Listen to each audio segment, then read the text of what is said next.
last summer we had friends that were down in Florida, and they were in the ocean some and the pool some, and they were in the pool, and it was them and their friends, and they each had some kids. And next thing you know, our friend looks beside her, and their friend's kid was at the bottom of the pool, 2-3 years old.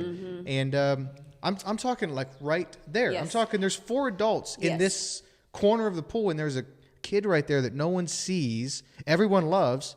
No one sees. Yeah. They get her. She's fine. Thank goodness. But at this point, she's blue, and they're doing the whole thing, and she survived.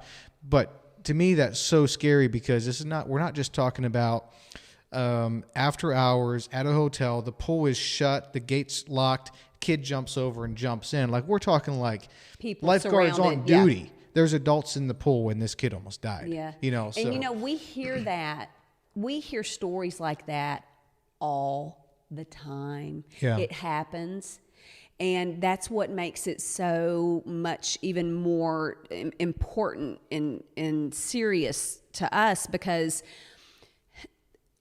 somehow there is this disconnect because you have water. We're mostly made of water. Water is great. We have to have it to survive. But if you think about it, it can kill you.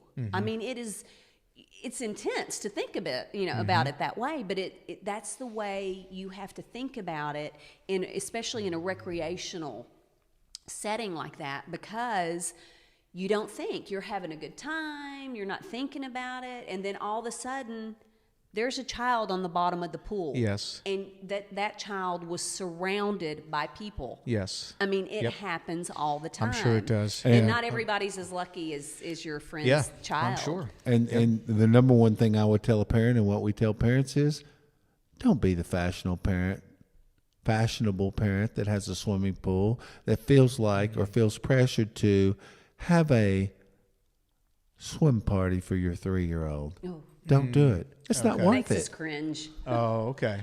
It's not worth it. So, don't do it. Okay. So this is interesting. So this is not a question I thought of, but now I'm curious to ask you guys. So you've seen multiple different situations. What are the circumstances or situations that you see that your mind instantly raises a red flag? Probably one of them, 3-year-old having a party at the pool. That in your mind is like, ooh, that's a dangerous situation. Are there other situations that you guys have seen? Or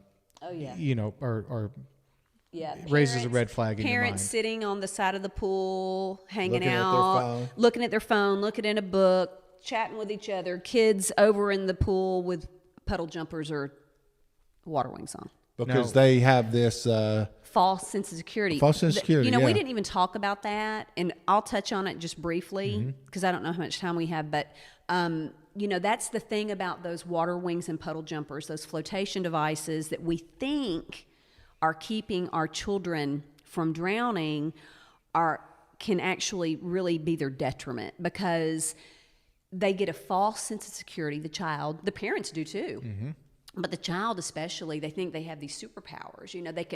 They've got these things on, and they can run and jump in the pool, and they're going to pop back up. Yes. Yep. And so before you know it, they forget that they don't have them on. Yep. And they run and they jump in the pool and they don't come back up. And that happens time and time again. So that is a red flag too. Parents are just sitting, they're there with their child at the pool, but they're not really there with their child at the pool. Right. Does that make sense? You have to be, when you have your child, especially a child that does not know how to swim, that has not had proper life-saving survival lessons, going to the pool is really not fun as a parent. It's not, because if you're really in tune with the severity of a child that can't swim, being around a body of water, I don't know how you can relax. Yes. You should never take your eyes off that child, ever.